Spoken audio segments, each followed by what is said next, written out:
Shalom Bapak Ibu, saudara sekalian dan kasih Tuhan. Bersyukur kita diberi kesempatan sekali lagi untuk kita boleh datang beribadah, menyembah di hadapan Tuhan. Mari kita sama-sama bangkit berdiri. Kita mau mengambil waktu saat teduh sejenak untuk kita mempersiapkan hati dan pikiran kita untuk bertemu di hadapan Tuhan yang Maha Kudus. Mari kita sama-sama mempersiapkan.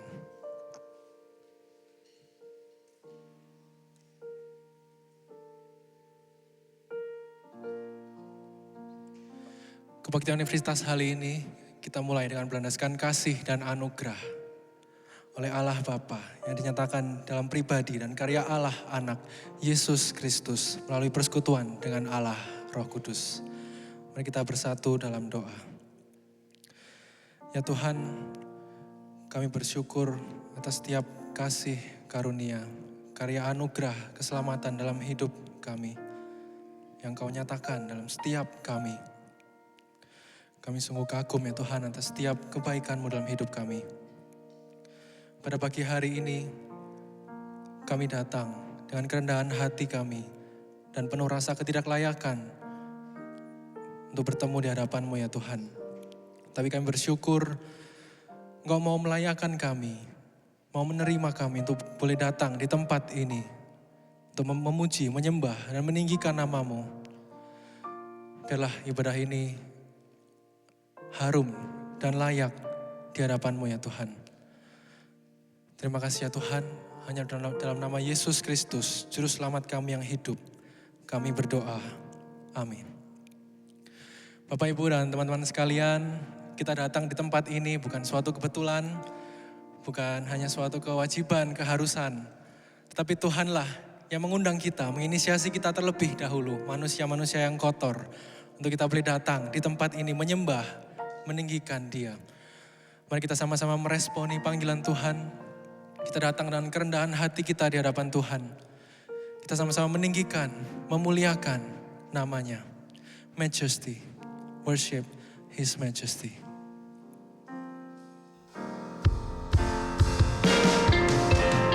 Majesty, worship His Majesty.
Worship His Majesty, Jesus who died.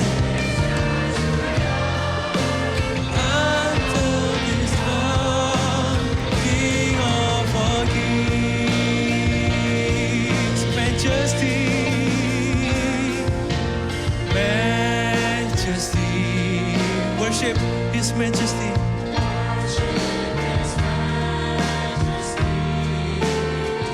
Jesus, be all glory, honor, and praise for you, Lord. Oh, Majesty, Kingdom authority,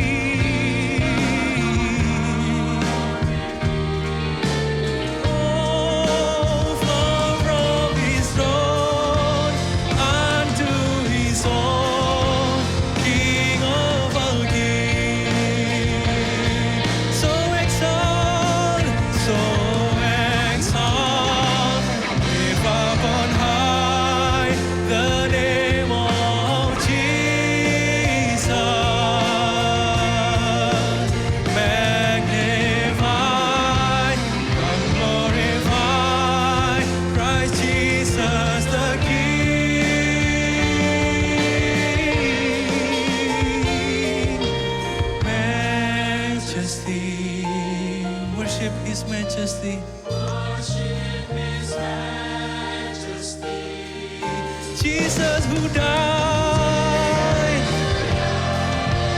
now glorified, King of all kings. Jesus who died, Jesus who died, now glorified, King of all kings. Dialah Allah yang mulia, Allah yang suci. Mari dengan bersemangat bersuka cita, bertepuk tangan. Kita sama-sama suka cita. Karena dialah Allah yang mulia. Let's sing it out. Sing out, the Lord is near. Fill him a temple here.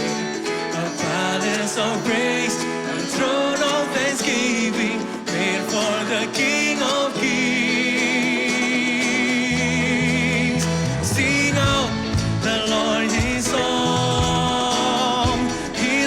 Goes on and on. When praises abound, His glory surrounds us. Made for this desert here. Sing out, the Lord is near. Sekarang kita katakan, sing out, the Lord is near. Oh, sing out, the Lord is near.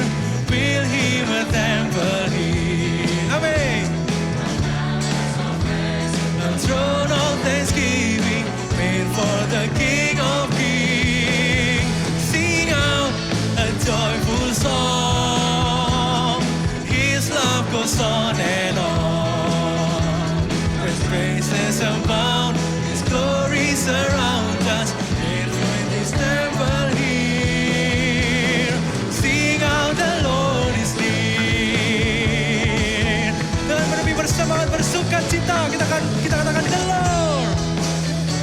The Lord inhabits the song of His saints and lives in their praises. The Lord inhabits the song of His saints and lives in their praises. Sing out, the Lord is near. Build Him a temple here. A palace of praise, a throne of thanksgiving, made for the King of kings. Oh, sing out a joyful song. His love goes on and on. When praises abound, His glory surrounds us.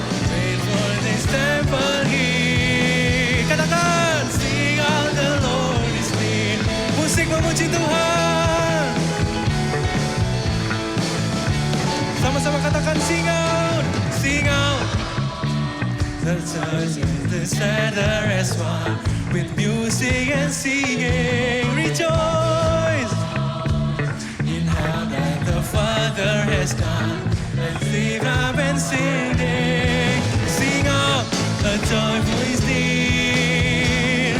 Build Him a temple here, a palace of praise, a throne of thanksgiving, made for the King of kings. Sing out a joyful song. His love goes on and on. When praises, His glory surrounds us. With Him His temple here.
kemuliaan bagi nama Tuhan kita.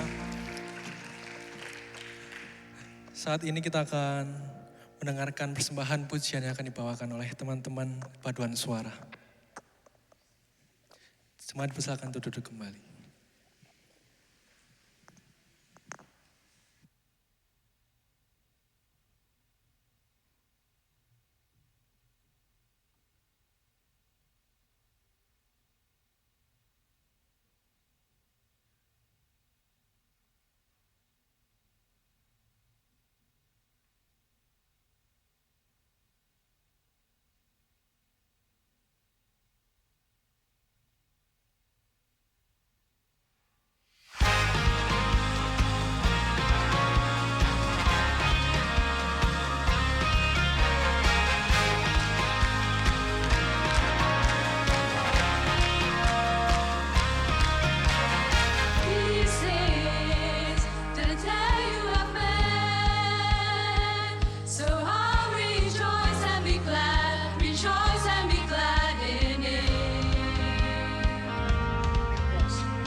Terima kasih untuk persembahan pujian yang sangat indah.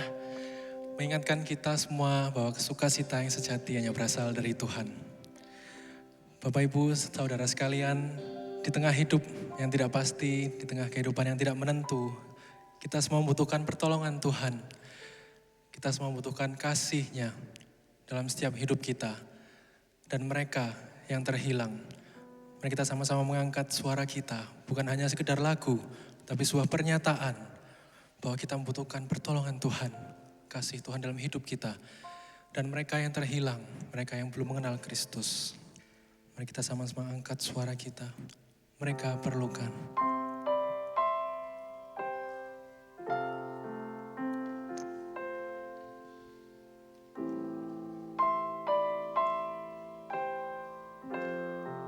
Mari kita sama-sama angkat suara kita. Tiap hari ku temukan mereka yang terhilang, hidup yang tak menentu, arah tujuan.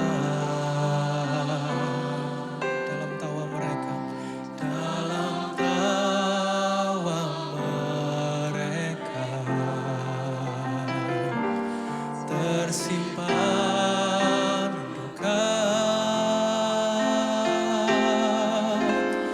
namun Tuhan mendengar tangis mereka. Mereka perlukan.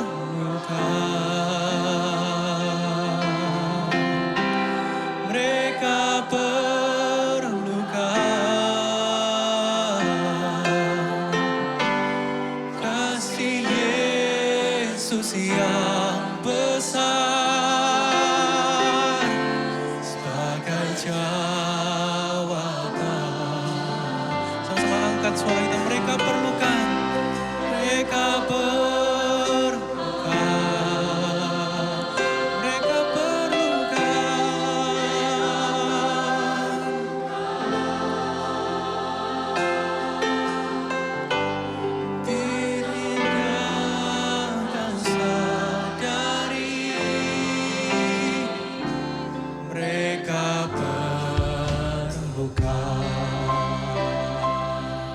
Tuhan memanggil kita untuk menjadi terang dunia.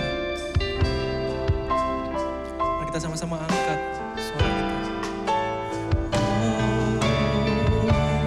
Tuhan memanggil kita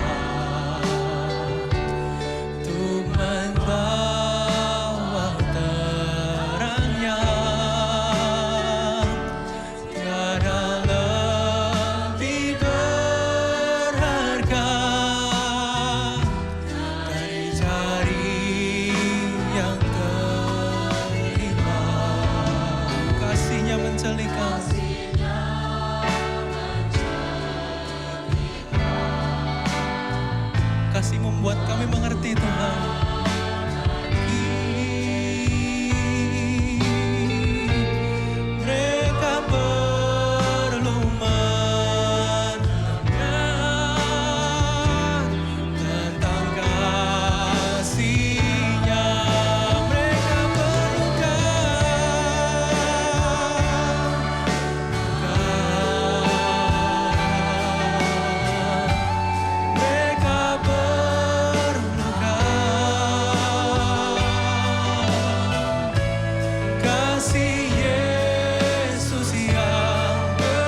Jemaat Bapak, Ibu, dan teman-teman sekalian, marilah kita menyatukan hati kita untuk berdoa bersama-sama. Tuhan Yesus, bersama-sama di sini kami ingin mengucap syukur atas penyertaan-Mu kepada kami, sehingga kami dapat berkumpul bersama di sini di Kebaktian Universitas untuk beribadah dan mendengarkan firman-Mu bersama. Tuhan Yesus, saat ini kami ingin mendoakan untuk setiap mahasiswa di Universitas Kristen Petra, kiranya mereka dapat semakin mengenal Engkau dan semakin bertumbuh di dalam nama-Mu melalui setiap proses perkuliahan yang mereka jalani di Universitas Kristen Petra. Tuhan, kami juga ingin meminta tolong berkatilah juga untuk setiap dosen, staf, dan setiap mahasiswa, baik yang aktif maupun calon mahasiswa 2026-2027 mendatang. Kiranya berkat dan perlindungan-Mu selalu menyertai setiap program kampus, baik yang sedang berjalan maupun yang sedang dipersiapkan, pekerjaan, relasi, hingga kehidupan pribadi kami masing-masing, sehingga kami dapat mengerjakan setiap kegiatan, setiap aktivitas kami dengan baik dan maksimal. Hanya untuk kemuliaan nama-Mu saja ya Tuhan. Kami juga ingin memohon agar penyertaan-Mu dapat terus mendukung setiap proses perkuliahan yang kami jalani di kampus ini agar bisa menjadi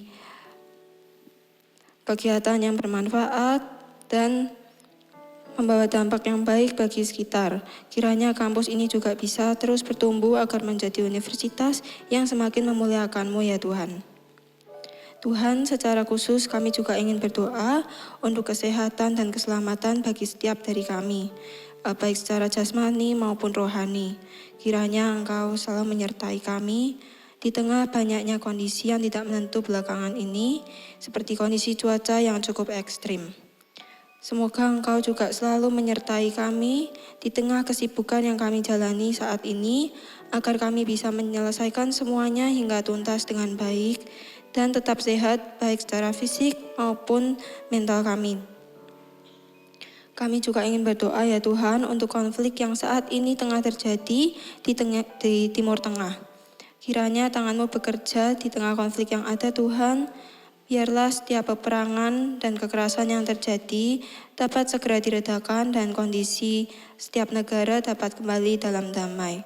Tolong berikan hikmat untuk setiap pihak yang terlibat agar dapat membuat keputusan yang tepat dan Engkau tetap melindungi dan menjaga keamanan dari setiap masyarakat yang terdampak dari masalah-masalah tersebut. Inilah ucapan syukur dan permohonan kami Tuhan, kiranya Engkau mendengarkan dan aturkan segalanya agar terjadi sesuai dengan kehendak-Mu saja. Dalam nama Tuhan Yesus kami berdoa. Amin. Tiba saatnya kita akan mendengarkan firman Tuhan yang akan dibawakan oleh Bapak Ezra Iskandar, Sarjana Ekonomi, Master of Arts, Magister Teologi, kami persilahkan.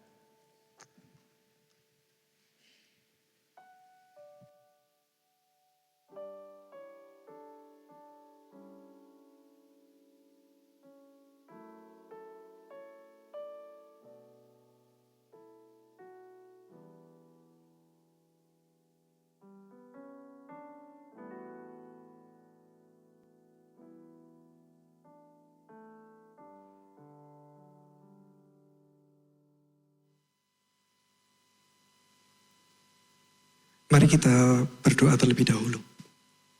Bapa di surga, kami mengucap syukur bahwa pada pagi hari ini kami boleh berkumpul bersama-sama untuk memuji, memuliakan nama-Mu, dan sebentar lagi kami akan mendengarkan sebagian dari kebenaran firman-Mu.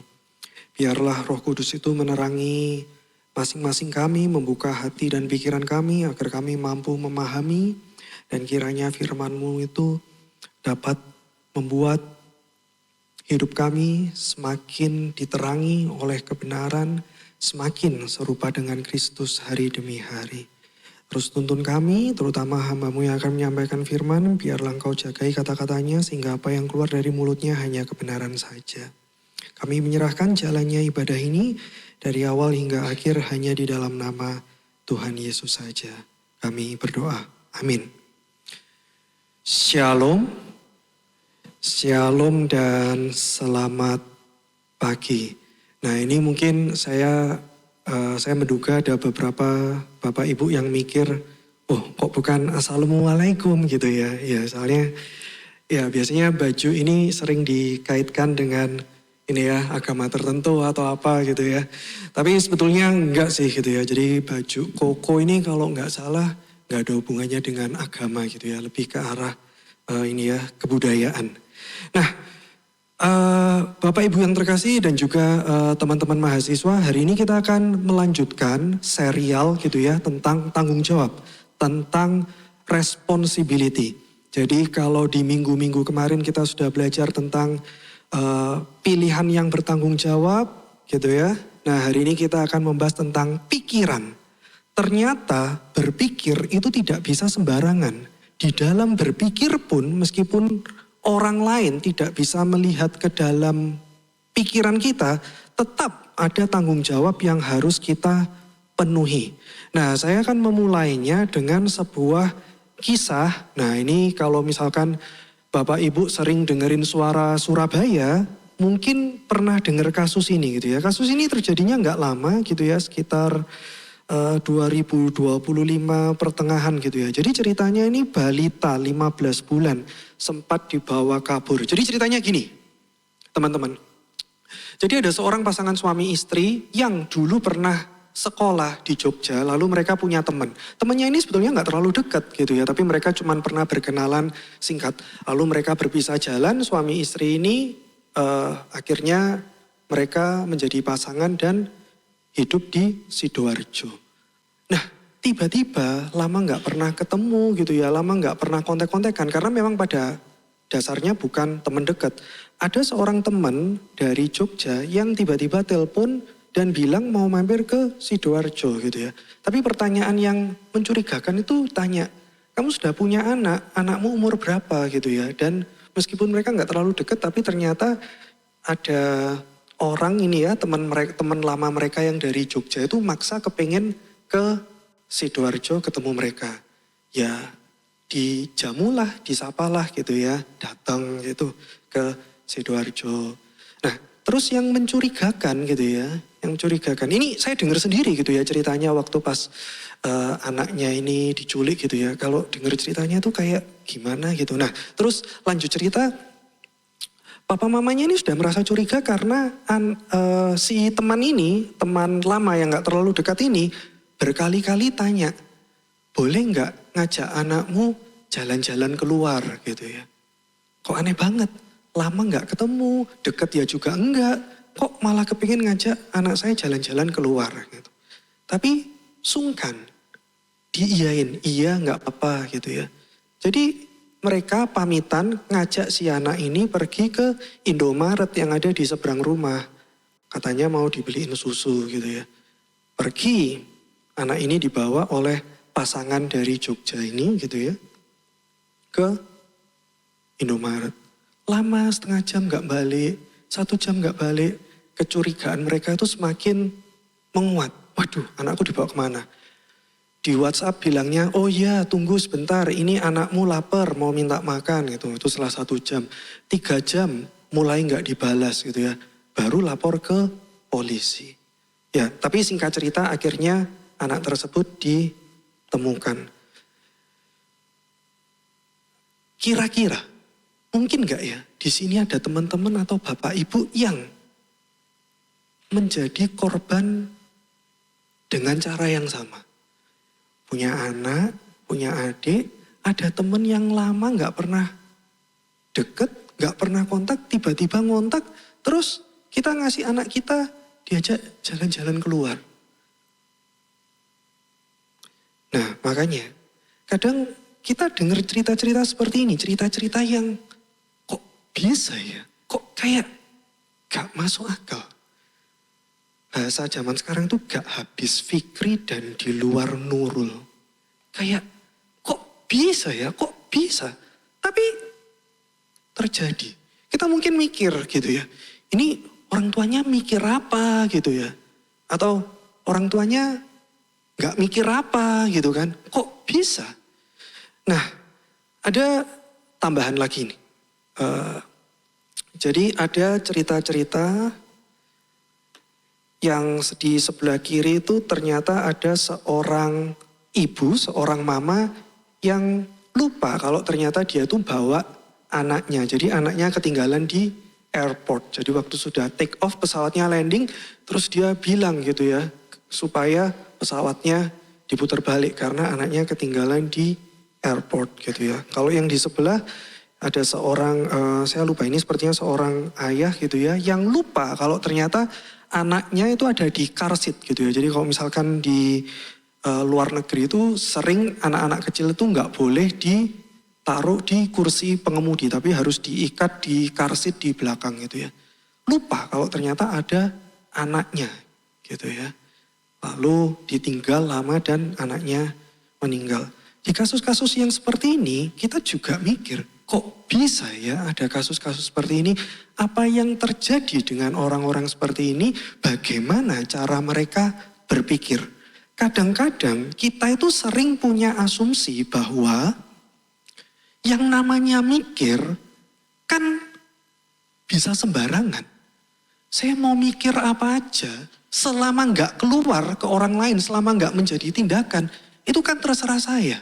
Jadi seakan-akan kita tuh punya asumsi bahwa yang namanya mikir selama itu ada di dalam kepala kita sendiri, maka tidak ada tuntutan, tidak ada tanggung jawab. Nah, hari ini kita akan sama-sama melihat gitu ya, kita akan sama-sama belajar apakah memang iya bahwa kita itu bisa seenaknya berpikir atau jangan-jangan di dalam berpikir pun itu ada aturan mainnya, ada tanggung jawab yang harus kita penuhi. Nah, kita akan sama-sama membaca dari sebuah cerita yaitu di Kisah Para Rasul pasal 17 ayat 10 hingga 12. Nah, ini sudah saya sediakan bagi rekan-rekan semua. Nah, karena cuma 3 ayat, kita baca aja bersama-sama ya, kita baca pelan-pelan aja. 1, 2, 3.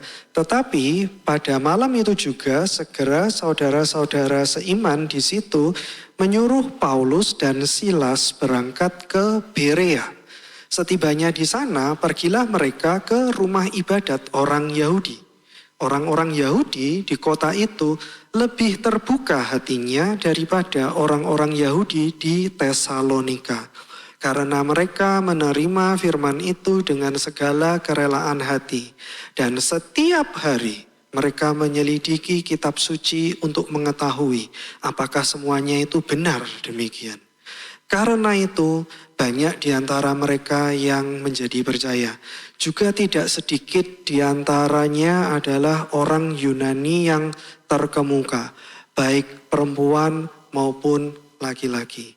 Demikianlah firman Tuhan. Nah, dari ayat yang barusan kita baca ini, kita bisa melihat secara singkat bahwa Rasul Paulus gitu ya, di dalam salah satu mission trip gitu ya, bahasanya gitu ya, perjalanannya untuk mengabarkan Injil, Rasul Paulus sempat mampir ke sebuah wilayah yang namanya Berea. Nah, hari ini teman-teman kita akan sama-sama belajar gitu ya, terutama melihat apa yang bisa kita pelajari dari jemaat Berea, terutama di pasal yang ke-11 yang saya highlight dengan warna kuning. Nah, dari membaca ayat yang berwarna kuning, kita bisa melihat ada beberapa hal yang membuat orang-orang Berea, jemaat Berea itu spesial gitu ya. Nah, ada 3, kita akan membahas satu-satu gitu ya. Sekaligus kita juga membahas tentang apa saja yang harus kita jauhi. Nomor 1,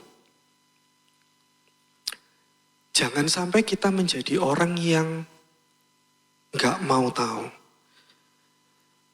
Gak mau tahu itu adalah salah satu masalah besar yang seringkali menjadi akar dari perdebatan, akar dari permasalahan gitu ya. Dan sangat sulit terutama bagi para dosen gitu ya, para pengajar jika berhadapan dengan mahasiswa yang gak mau tahu. Bahkan kita saja gitu ya, kalau misalkan di sini teman-teman sedang deketin gitu ya, cewek atau cowok yang ganteng gitu ya, lagi naksir gitu ya. Begitu kita tahu bahwa target kita, gebetan kita adalah orang yang cuek, gak pedulian, gak mau tahu. Maka kita akan berpikir 2 kali untuk mendekati orang yang demikian. Nah, ada beberapa alasan kenapa ada orang-orang yang gak mau tahu. Misalnya, ada orang yang karena sejak kecilnya gitu ya, mungkin karena latar belakang keluarga yang sangat otoriter gitu ya, atau mungkin latar belakang pendidikan, ada sekolah-sekolah yang terlalu terlalu menekankan dikte, menghafal tanpa mengajak mahasiswa untuk berpartisipasi gitu ya, berkolaborasi di dalam berpikir bersama gitu ya. Maka ada orang-orang yang tidak punya rasa penasaran. Tidak punya rasa penasaran. Padahal menurut Aristoteles, kita semua manusia itu sejatinya harusnya memiliki rasa penasaran. Itulah salah satu yang membedakan kita manusia dengan binatang. Karena kita manusia memiliki rasa penasaran, kepo. Kepo itu jauh lebih baik daripada tidak punya rasa penasaran. Yang kedua, kenapa ada orang-orang yang gak mau tahu? Karena ada kemalasan. Ini namanya intellectual laziness. Dan kita tidak sekedar malas untuk gerak gitu ya.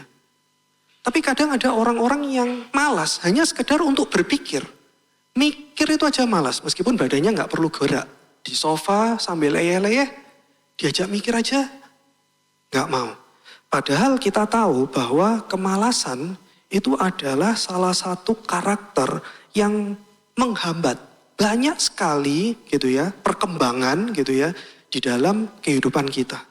Bahkan di dalam tradisi gereja Katolik, kemalasan itu termasuk salah satu dosa besar. Jadi di dalam tradisi gereja Katolik ada konsep yang namanya 7 deadly sins gitu ya. Kayaknya ada animenya gitu ya, tapi saya nggak nonton gitu ya. Nah, salah satunya itu adalah kemalasan. Alasan yang lain adalah beberapa orang merasa nyaman secara psikologis, makanya mereka nggak mau tahu. Ini orang-orang yang kalau mereka tahu, hidup mereka jadi nggak nyaman. Nah ini misalkan yang saya nemu gitu ya. Saya nemu di Instagram gitu ya. Jadi ini video pendek gitu ya, POV tentang seorang istri yang memergoki suaminya yang sangat kaya itu selingkuh gitu ya. Jadi ceritanya habis dia shopping gitu ya, shopping bawa belanjaan pulang ke rumah, terus dilihat ternyata di rumah suaminya selingkuh, dia langsung pura-pura nggak lihat keluar lagi gitu ya. Nggak mau tahu. Nggak mau tahu, karena ketika nggak mau tahu itu membuat dia nyaman. Ya kan? Daripada dikonfrontasi gitu, terus ada peluang nanti diceraikan gitu, nggak dapat bulanan. Jadi mending nggak mau tahu. Nyaman secara psikologis.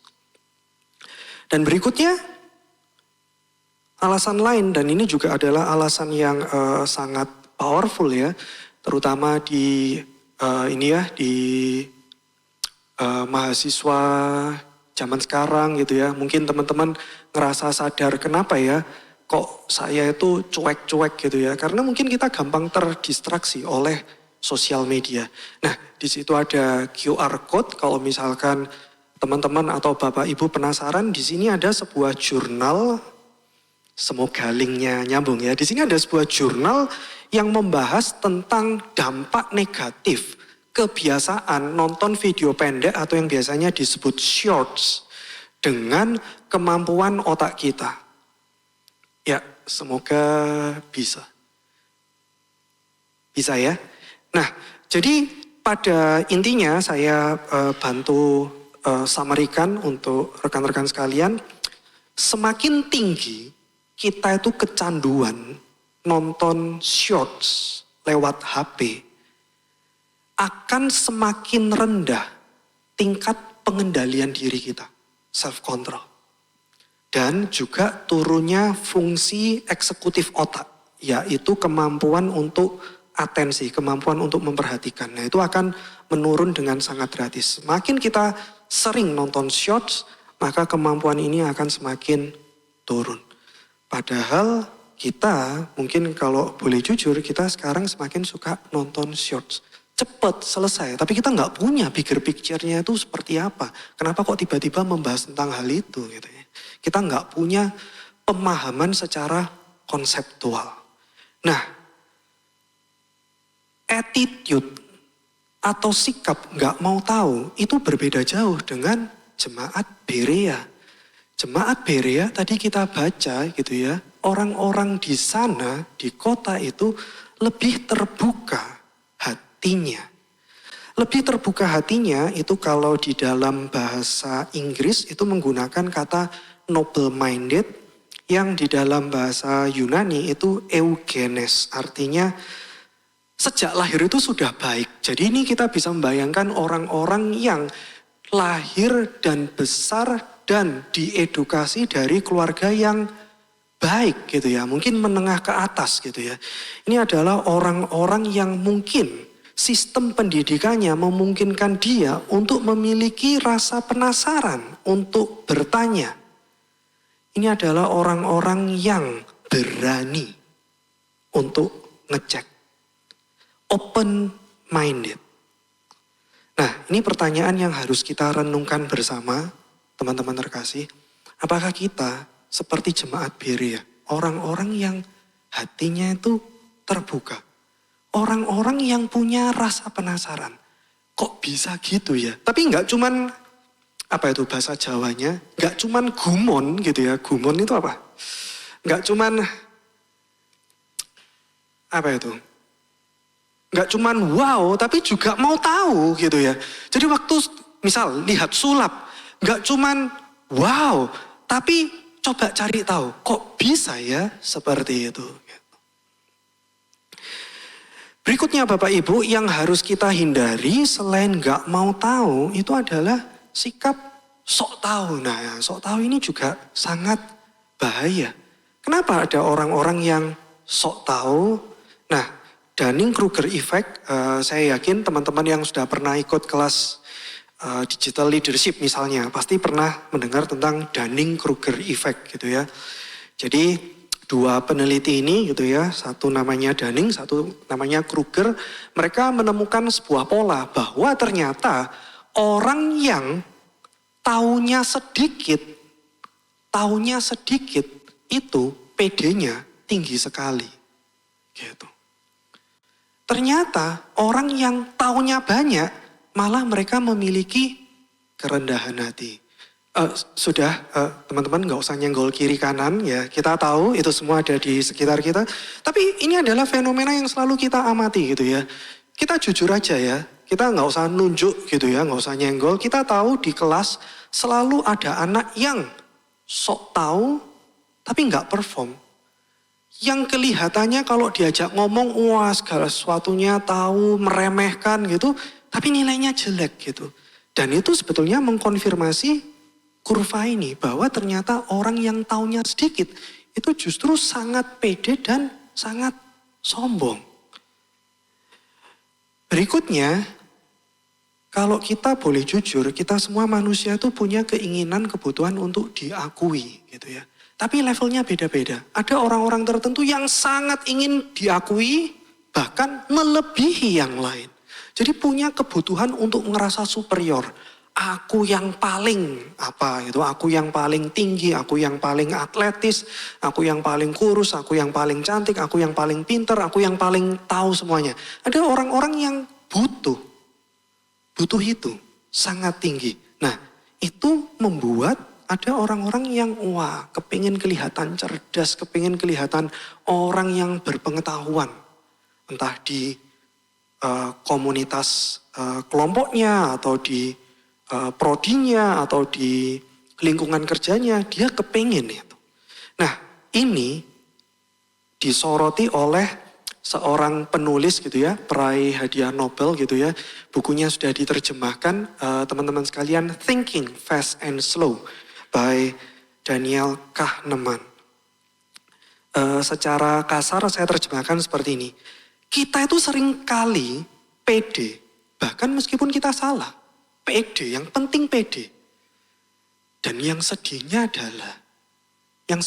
adalah para penonton, para mahasiswa lebih suka dosen yang pede. Meskipun bisa jadi keliru. Kita itu lebih suka sosok yang kelihatannya tegas dan otoriter gitu ya.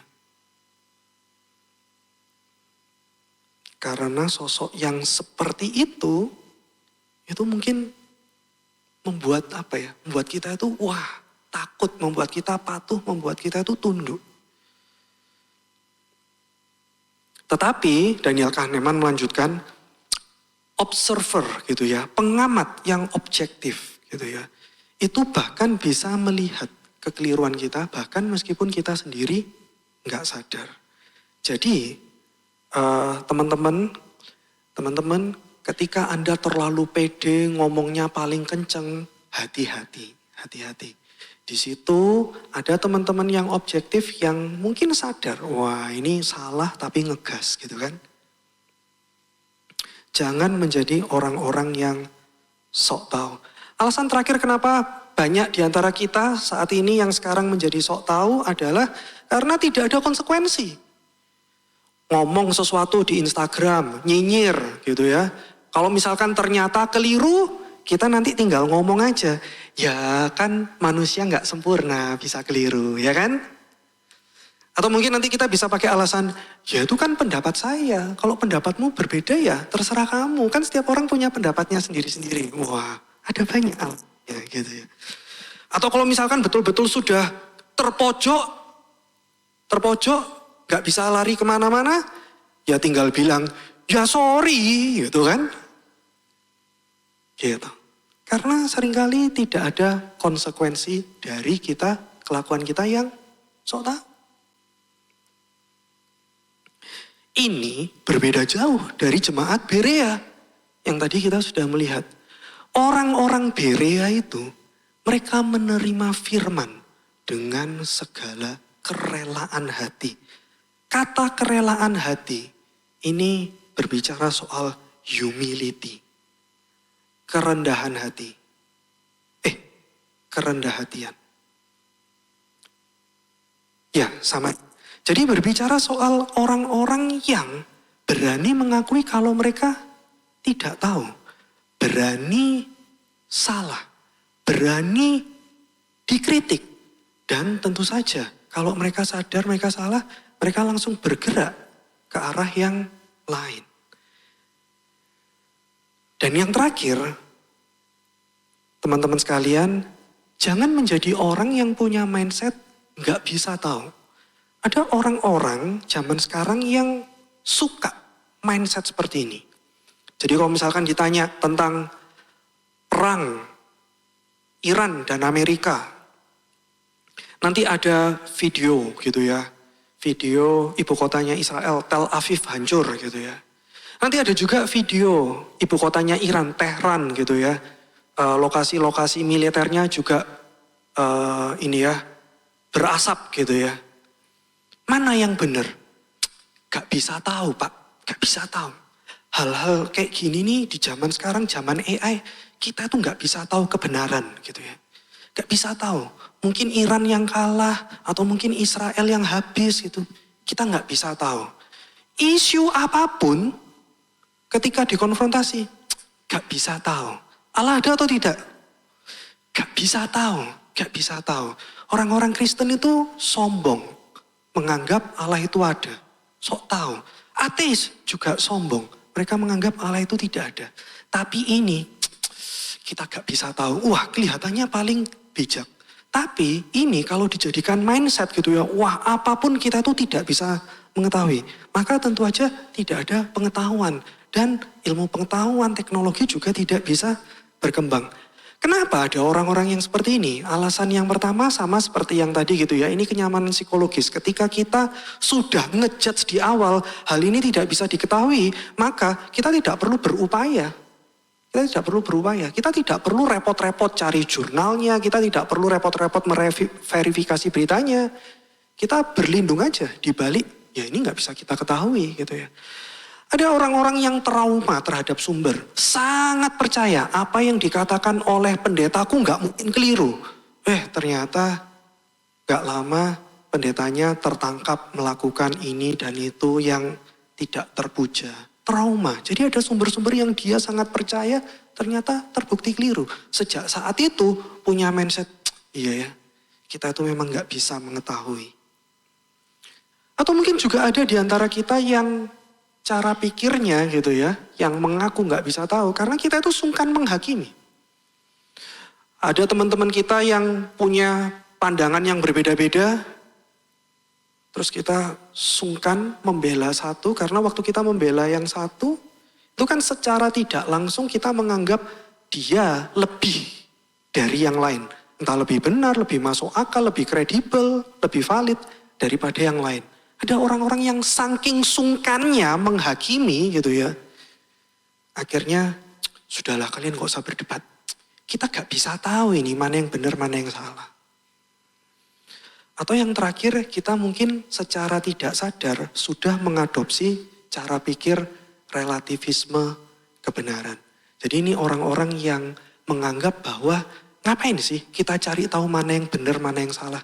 Kebenaran itu loh sebetulnya tidak ada. Wah, jadi setiap orang itu bisa benar di dalam versinya masing-masing. Ya. Ini sekali lagi teman-teman terkasih berbeda jauh dengan jemaat Berea. Karena orang-orang yang hidup di Berea percaya bahwa kebenaran itu bisa diketahui. Caranya mereka setiap hari menyelidiki kitab suci untuk mengetahui, untuk cari tahu apakah memang benar seperti itu. Nah, jemaat terkasih, kita harus tahu ya. Ketika Paulus mengunjungi kota Berea, menurut para sejarawan itu terjadinya di sekitar tahun 50-an. Mungkin tahun 49, mungkin tahun 51. Dan pada tahun 49, pada tahun 51, kitab apa yang sudah beredar pada saat itu? Kitab Perjanjian Lama sudah ada, lengkap gitu ya. Jadi mulai dari Kejadian sampai kitab Wahyu. Kalau Perjanjian Baru, cek, gak ada. Bahkan misalnya Injil Markus yang bercerita tentang kehidupan Yesus yang dipercaya oleh para sejarawan ditulis duluan, lalu nanti dikopi oleh Matius, Lukas gitu ya. Injil Markus pun itu diperkirakan para ahli paling cepat ditulis tahun 50-an. Dan kalau misalkan Injil Markus itu sudah ditulis, paling yang membaca kitab Markus dan menyalin itu adalah jemaat yang hidupnya jauh dari kota Berea. Lalu gimana caranya orang-orang Berea itu bisa tahu kalau Yesus itu adalah Tuhan dan Juru Selamat ketika belum ada kitab Perjanjian Baru. Hanya bermodalkan Perjanjian Lama. Tapi memang itulah yang dilakukan oleh jemaat-jemaat Berea. Mereka membuka-buka salinan kitab Perjanjian Lama, membaca dari nubuatan-nubuatan di Injil Yesaya, Mika, dan lain sebagainya. Dan juga mendapatkan informasi dari Paulus apakah betul sosok yang namanya Tuhan Yesus itu sesuai dengan nubuatan. Itulah mengapa mereka memakan waktu sampai berhari-hari untuk menyelidiki. Karena pada saat itu Perjanjian Baru belum ada. Luar biasa usaha mereka. Dan kemungkinan menurut para penafsir, Paulus pun pada saat itu juga disidang oleh jemaat. Disidang, mungkin disidang pengetahuannya. Kamu mantan ini kan, ahli-ahli Taurat dari tradisi Farisi. Kamu tahu nggak ayat yang mengatakan ini? Kalau misalkan jawaban Paulus salah, wah ini kayaknya nggak kredibel. Mungkin kita nggak perlu lanjutin nih diskusinya. Menyelidiki setiap hari. Mereka tidak menyerah. Mereka punya ketekunan dan mereka pantang menyerah. Karena mereka percaya kebenaran itu bisa diketahui. Apa yang harus kita lakukan, teman-teman sekalian? Bagaimana caranya kita melatih diri kita jangan sampai menjadi orang yang gak mau. Jangan sampai menjadi orang yang gak mau tahu, sok tahu, atau bahkan punya mindset gak bisa tahu. Bagaimana? Kita harus membangun kebiasaan. Ini yang kalau teman-teman pernah ikut kelas agama gitu ya, yang periode terakhir gitu ya, maka dosen-dosen mengajarkan kita gitu ya, untuk membiasakan diri. Setiap kali kita mendengar sesuatu, kita tanya, tahu dari mana? Biasanya kita itu punya yang namanya WhatsApp keluarga gitu ya. Wah, WhatsApp keluarga itu forwardan dari mama gitu ya terutama.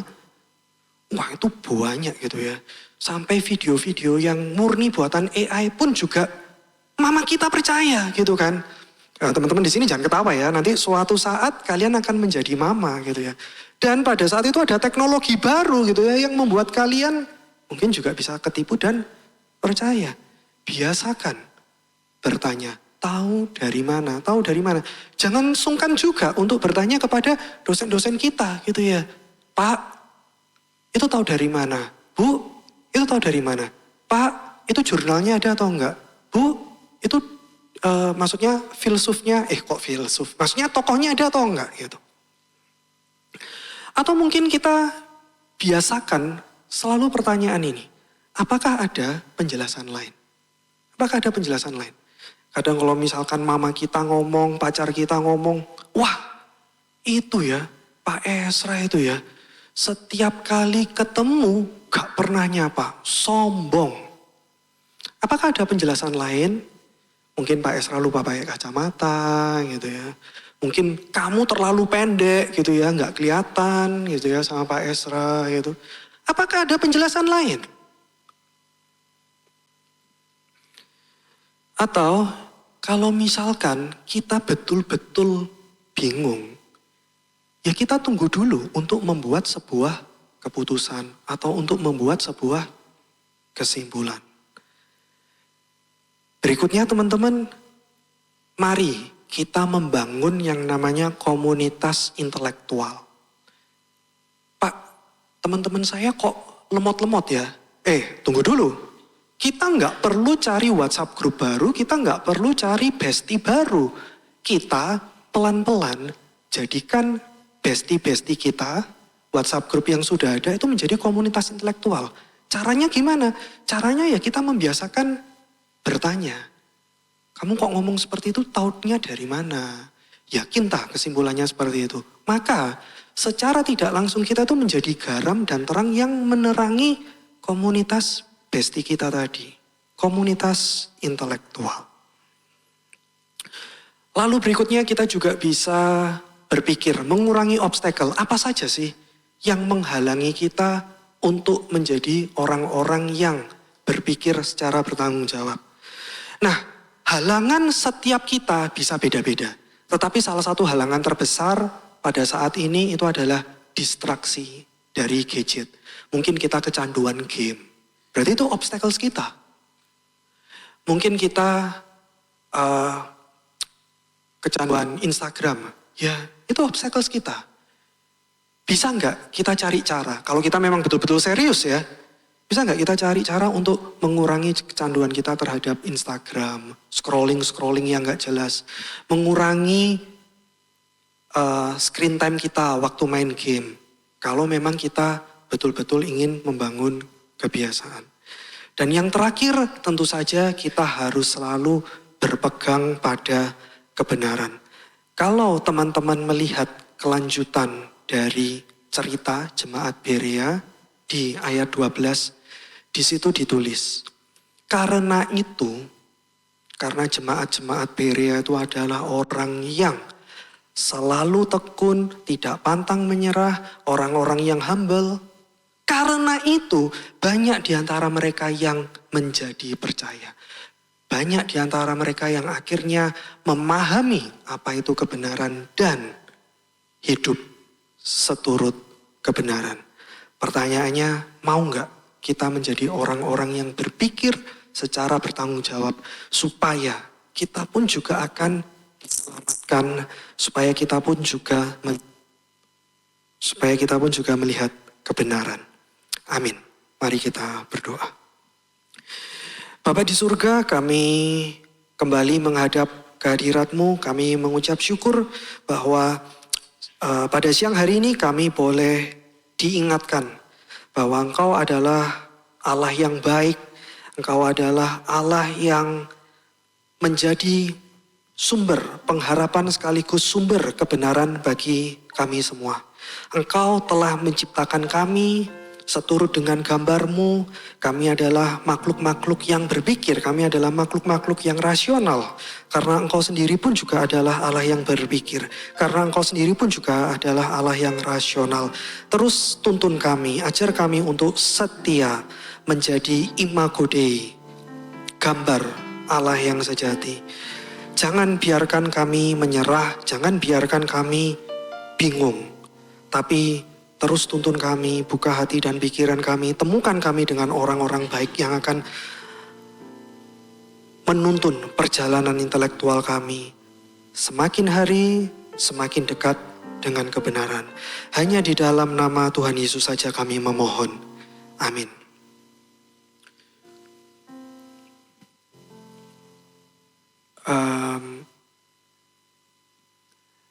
Rekan-rekan sekalian, mari kita berdiri, mari kita menutup kebaktian kita hari ini dengan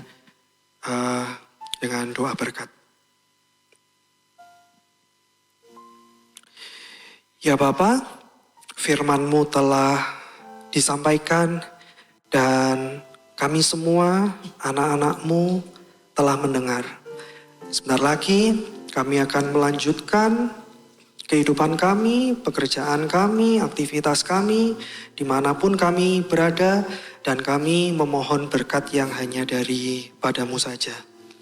Kiranya kasih karunia dari Allah Bapa, damai sejahtera dari Tuhan Yesus, dan persekutuan dengan Roh Kudus menyertai kami semua, sekarang dan selama-lamanya. Amin.